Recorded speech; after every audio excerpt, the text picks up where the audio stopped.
नमस्कार। पूर्णचंद कांडपाल जन जागृति का एपिसोड नंबर 841 841 लिखी। आज एक ऐतिहासिक कहानी आपको बताना चाहता हूँ। इसमें एक राष्ट्र के प्रति अपना जो झुकाव होता है, जो प्रतिबद्धता होती है, उसकी चर्चा हुई है।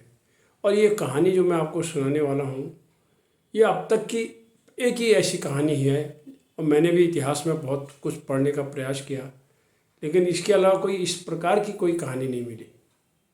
यानी कुल दूसरे शब्दों में देखा जाए, ये अपने आप में एक उच्च कोटि के बलिदान की कहानी है, जिसकी मिसाल इतिहास में एक इसके अलावा और कहीं नहीं मिलती। और जी हाँ, आप सही समझ रहे हैं, ये कहानी है पन्ना धाई की। पन्ना धाई, धाई का अर्थ ये है कि जो माँ की जगह पर उसको धाई माँ भी कहते हैं, बच्चे को दूध पिलाती है। इतिहास में बहुत कुछ देखा गया। मैंने तो इस दौर में भी देखे कई महिलाएं दूसरे के बच्चों को अपना दुग्धपान कराती हैं। उनको धाई नहीं कहते, वो कहते हैं भाई चलो धर्म की बात है, थोड़ा कर दो क्योंकि इसकी माँ को दूध नहीं हो रहा। तो पन्ना धाई की कहानी क्या है? ये मेवाड़ की कहानी है।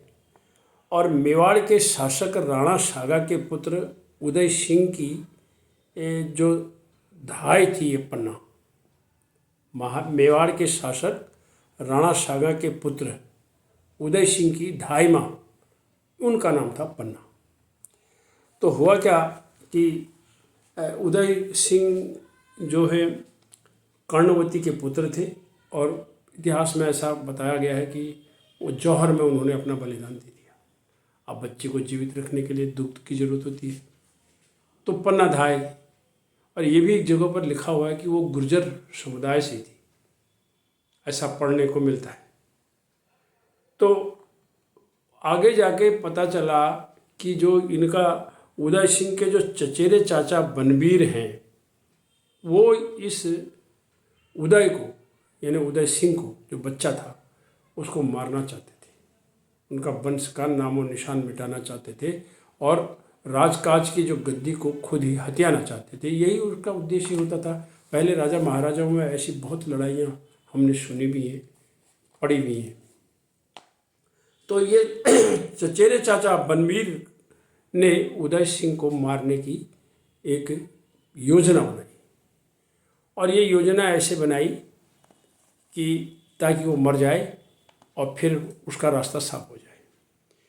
इस राज का पता पन्ना धाई को चल गया था। पन्ना धाई चाहती थी कि क्योंकि इसकी माँ है नहीं, जो माँ का रूप उसको दूध पिला रही थी, वो उसके मन में ये बात आई कि मैं इस बच्चे को कैसे। और पन्ना का अपना बेटा था चंदन, जो कि लगभग उसी उम्र का था जितनी उम्र का उदय था। तो जब उसको इस बात का पता चला कि ऐसा होने वाला है कि ये बनवीर कभी भी इसको मार सकता है, तो जब उसको विश्वस्त सूत्रों से राजमहल में पता लगा, तो उसने किसी घास फूस की टोकरी में ऊपर से जूठे पत्तल वत्तल रख करके उस उदय को राजमहल से बाहर निकाल दिया, छुपा दिया कहीं। लेकिन अब बच्चा तो चाहिए उधर, बनवीर आएगा। तो बनवीर जब आया तो उसने देखा कि बच्चा वहीं पड़ा हुआ है। सच्चाई ये थी कि पन्ना धाई ने उदय को बचाने के लिए अपने बेटे चंदन को उसकी जगह पर सुला दिया था। इतिहास में इतनी बड़ी कुर्बानी, इतने बड़े बलिदान की मैंने कोई कहानी पढ़ी नहीं, न है कहीं पर।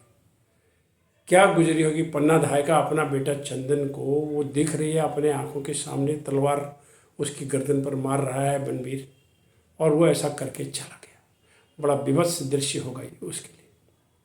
चला गया। उसके बाद फिर वो जो उदय था, वहाँ से वो आगे निकल के कुंभलगढ़ के जंगलों में भटकती हुई ये महिला आगे निकली।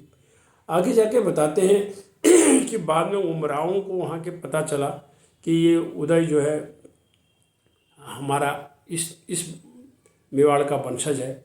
और 1942 में नहीं, 1942 नहीं है, 1542 में, यानी 1542 में उदय सिंह को मेवाड़ का राणा घोषित कर दिया गया और पन्ना का नाम इतिहास में अमर हो गया।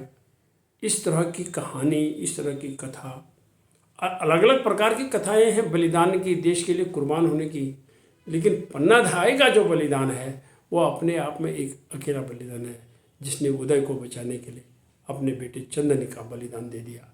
इसीलिए उसका नाम इतिहास में स्वर्णाक्षरों में लिखा हुआ है। ऐसी वीरांगनाओं को हम प्रणाम करते हैं, नमन करते हैं। धन्यवाद, नमस्कार।